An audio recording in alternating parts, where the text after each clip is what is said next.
안녕하세요, 여러분. 음산한 비밀들 채널에 오신 것을 환영합니다.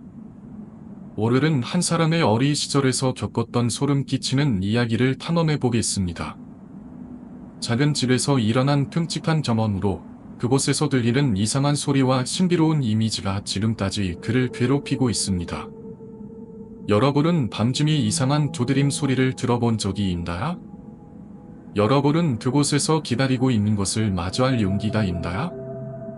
오늘의 이야기는 한 어린이와 그의 가족이 작은 집에서 살면서 겪었던 기이한 경험에 관한 것입니다. 밤이 되면 그들은 함께 잠을 자며 이상한 소리와 신비로운 존재를 마주하게 됩니다. 이 이야기는 우리에게 두려움과 호기심을 불러일으킵니다. 어린 시절 겪은 정말 무서운 일을 이야기하려고 합니다.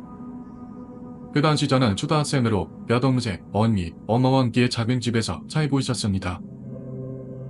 밤이 되면 언제나 작은 다다미 방에서 가족이 모두 함께 베개를 쭉 들어놓고 잠을 잤죠. 어느 밤 엄마의 먼 삭대가 듣지 않아 엄마에게 부탁을 받아 제가 집안의 불을 끄게 되었습니다. 화장실과 거실에 불을 끄고 텔레비전의 코드를 뽑은 뒤 가난히 방으로 가서 엄마에게 집안의 전기를 모두 껐다고 말하고 잠자리에 들었습니다. 옆에는 이미 여도저히 자고 있었죠. 평소보다 훨씬 빨리 잠자리에 들었기 때문에 그때 저는 잠이 잘 오지 않았습니다. 잠시 동안 멍하니 천장을 보고 있었는데 갑자기 조용한 방에서 쾅쾅 하는 이상한 소리가 귀에 울려 퍼졌습니다. 저는 이부자리에서 벌떡 일어나 어두운 방을 둘러봤습니다. 그러나 거기에는 아무것도 없었죠. 잠시 뒤 가까워 났던 소리가 다시 들려왔습니다. 아무래도 거실 둘이 좀 많은 것 같았고 옆에 있던 언니가 지금 들렸니? 라고 물어왔죠. 저만 들은 게 아니었습니다. 밤어도 방을 둘러봤지만 여동생과 엄마가 자고 있을 뿐 방에는 아무것도 없었습니다. 토실이 금속을 두드린 것 같은 소리로 그것도 상당히 가까이에서 들렸습니다. 언니도 아까 이 소리가 마음에 걸리는지 거실에 가볼게 라고만 했죠. 저도 언니와 함께 침실 가서 나아가 어두운 거실로 갔습니다. 그리고 버뚜기 더 살짝 거실을 봤고 거기서 그 사람을 봤습니다. 거실 주머니에 있는 테이블, 언제나 우리들이 식사를 하거나 둘러앉아 단단하게 이야기를 나누는 곳, 그 테이블 위에 사람이 앉아있는 겁니다. 벽을 향해 등을 돌리고 있어서 얼굴을 보이지 않았습니다. 그러나 허리 부분까지 길게 자라있는 머리카락, 호리호리한 측엽, 입고 있는 흰 기본으로 보아 여자라는 것을 알 수 있었죠. 온몸에 소름이 끼쳐 언니 쪽을 쳐다봤습니다. 언니는 제 시선을 알아차리지도 못하고 그 여자만을 열심히 보고 있었습니다. 그 여자는 어두운 거실에서 등을 곧게 편 채 테이블 위에서 정자를 하고 조금도 움직이지 않았습니다. 무서운 나머지 몸이 덜덜 떨리기 시작했는데 목소리를 내며 무서운 일이 생길 것 같아 겨우겨우 참았죠. 그 여자는 이쪽을 뒤돌아볼 기척도 없이 단지 정자를 하며 우리들에게 그 흰 등을 보이고 있었습니다. 저는 마침내 도저히 참을 수 없게 되어 비명을 지르고는 침실로 뛰어들어갔습니다. 언어를 억지로 끼우고는 거실에 사람이 있어 라고 그 소리로 울부짖었죠. 그게 무슨 소리냐며 투덜거리면 엄마를 거실로 데리고 갔습니다. 거실에 불을 켜보니 언니가 테이블 옆에 서 있었습니다. 아까 그 여자는 어디에도 보이지 않았고 테이블 위도 깨끗이 정리되어 아무것도 없었죠. 그러나 거기 있었던 언니의 눈은 텅 비어 있었습니다. 지금도 거출하게 그때 언니의 표정을 기억하고 있습니다. 저와 다르게 언니는 무서워하지 않았고 테이블 위만을 가만히 보고 있었던 겁니다. 엄마가 언니에게 무슨 일이 있었냐고 물어보니 저기 여자가 있었어요 라고만 말했죠. 엄마는 이상하다는 표정을 짓고란 테이블을 보고 있었습니다. 빨리 자거라 라고 말하셔서 우리 세 자라는 침실로 들어왔습니다. 자기가 드는 생각이 그 여자에게 소리치고 침실에 가서 엄마를 거실로 데리고 온 잠시 동안 언니를 거실에서 쭉 그 여자를 보고 있었던 것일까. 언니의 모습은 어딘가 이상했습니다. 무언이가 무서운 것을 본 걸까. 그리고 다음날 언니에게 물어봤습니다. 언니, 어젯밤에 말이라.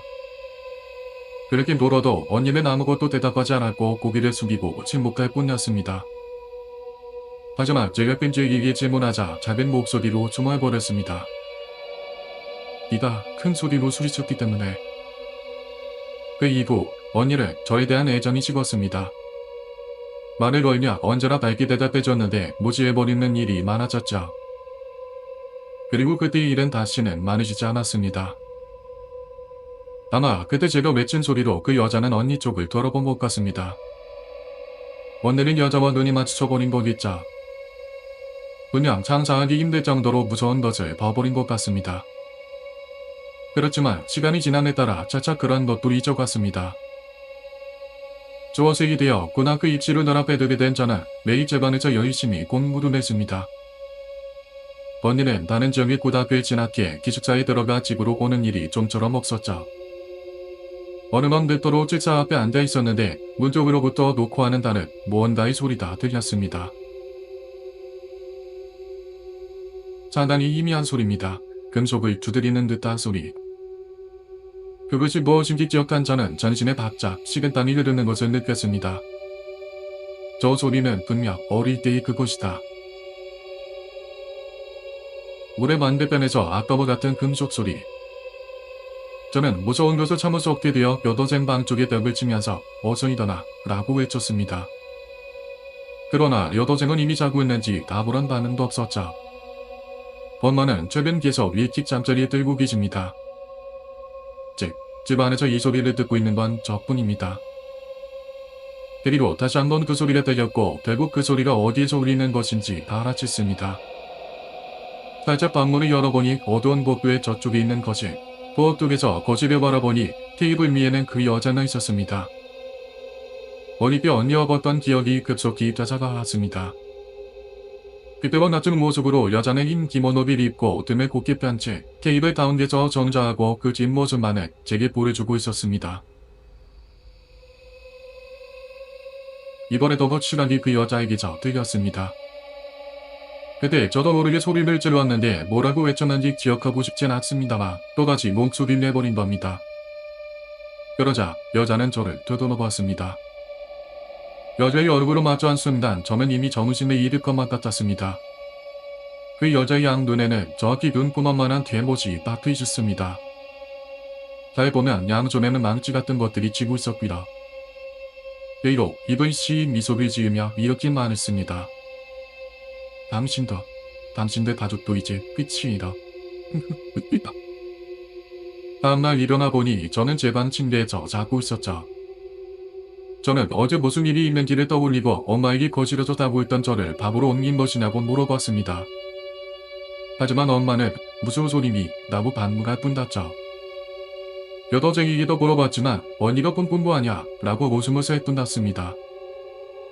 게다가 제가 방벽을 두드렸을 때 여도새는 이미 자고 있었다고 합니다. 하지만 뭔가 이상했습니다. 저는 어실히 거실에서 그것을 보고 거기에 자꾸 의식을 잃었습니다. 누군가가 거실에 쓰러져 있는 저를 보고는 침대로 나갔다고 밖에는 생각할 수가 없었죠. 단지 마지막에 기우시며 제게 던진 말만은 확실하게 기억하고 있었습니다. 저와 가족은 이제 끝이 나는, 그리고 사건은 그날 중에 일어났습니다. 제가 저녁 무렵 학교에서 돌아와 현관문을 열었을 때입니다. 언제나처럼 거실에는 엄마가 있고 부엌에서 저녁 식사를 만들고 있었을 텐데 거실은 어두웠습니다. 제가 현관에서 엄마 어디 있냐고 물었습니다만 집안은 조용할 뿐이고 인기척도 느껴지지 않았습니다. 수덜거리며 구두를 벗고 집에 들어가려던 그 순간 거실쪽에서 그 소리가 나왔습니다. 저는 전신의 피가 단숨에 얼어버리는 듯한 느낌이 들었습니다. 웬년자 그리고 어젯밤과 똑같은 저 소리. 안 된다. 더 이상 여기 있어서는 안 된다. 분명히 공포에 미쳐 이성을 모두 지워버렸습니다. 문을 난폭하게 열고 정신없이 계단을 뛰어내려갔습니다. 도대체 무슨 일이 있었던 걸까? 엄마는 어디 있지? 여동생은? 가족을 생각하며 그 소리를 어떻게든 잊으려 했습니다. 더 이상 그것을 생각하면 완전히 미쳐버릴 것만 같았죠. 완전히 어두워진 골목길을 달리고 달린 끝에 가까운 슈퍼에 도착했습니다. 엄마, 제발 여기 있어주세요. 혼잣말을 중얼거리며 숨을 몰아쉬고 안으로 들어갔죠. 시간대가 시간대이다 보니 가게 안에 사람은 그다지 없었습니다. 저같은 조마센 정도의 사람도 있었고 주부처럼 보이는 사람은 있었죠. 지극히 뼈머먼 권영을 보고 저는 마음이 안정되어 조금 전에 집에서 있었던 일에 대해 생각해봤습니다. 어두운 거실, 열려있는 집의 문, 그리고 그 금속 소리, 집 안에는 아무도 없었다. 그 상태라면 누군가 있었을 리가 없다. 그러나 만약 아니단다. 현관과 집 밖에 드러나지 않았으니 집안엔 모두 들어보진 않았다. 단지 불이 꺼져 있었을 뿐이다. 어쩌면 엄마는 어딘가에 방에서 자고 있었고 내 목소리를 듣지 못한 것일 뿐일지도 모른다. 어떻게든 확인하고 싶다. 텔레비전을 깐 저는 집에 전화를 걸어보기로 했습니다. 슈퍼 앞에 있는 공중전화에서 돌을 넣고 떨리는 손가락으로 신중히 번호를 눌렀습니다. 수원이를 잡은 손의 떨림이 멈추지 않았죠. 한 번, 두 번, 세 번. 전화벨 소리가 머릿속 깊은 곳까지 울려 퍼집니다. 그리고 누군가가 전화를 받았습니다. 저는 숨을 들이켰고 잠시간의 정적이 흠펐습니다. 여보세요? 누구신더라? 그 목소리는 엄마였습니다. 그 오랜 목소리를 듣고 나니 조금 마음이 놓였죠. 지금 생각해보면 이때 잠시라도 안심했던 저는 정말 어리석었습니다. 어머, 어떻게 된 거니? 오늘은 상당히 늦네. 무슨 일이라도 있니? 손은 다시 떨리기 시작했습니다. 손만이 아니라 온몸이 떨려옵니다. 무언가가 매우 이상했습니다. 아무리 냉정함을 잃고 있던 저라도 이것은 확실하게 알아채었습니다. 왜 엄마지? 왜라니? 괜찮니? 정말 무슨 일이 있는 거 아니니? 엄마가 지금 이렇게 전화를 받을 수 있습니다. 없습니다. 우리 집에서는 거실에만 전화가 있습니다. 아까 거실에 있었던 것은 엄마가 아니라 그 여자였습니다. 그런데도 어째서 이 사람은 침착하게 전화를 받고 있는 걸까요? 겁니다. 오늘은 상당히 늦네라니. 마치 처음부터 지금까지 계속 집에 있었던 것 같은 말투. 저는 저러 저편에서 아무렇지 않게 이야기를 하고 있는 것의 정체를 도저히 알 수 없었습니다. 그리고 바싹 마른 입술을 어떻게든 움직여 신 목소리로 물었습니다. 너, 누구다? 누구나니? 두 분의 간격을 두고 대답이 들려왔습니다. 뭘, 없나라. 이렇게 오늘의 이야기는 끝이 났지만 그 미스터리는 여전히 남아있습니다. 신비로운 여성의 이미지와 끔찍한 순위는 이야기한 사람의 마음속에 영원히 남아있을 것입니다. 이 비디오가 마음에 드셨다면 음산한 비밀들 채널을 좋아요와 구독 버튼을 눌러서 다음 공포 이야기를 놓치지 마세요. 아래 댓글에서 여러분의 느낌과 경험을 공유해 주세요. 여러분은 우리가 방금 탐험한 비밀들로 걸어 들어갈 용기가 있나요?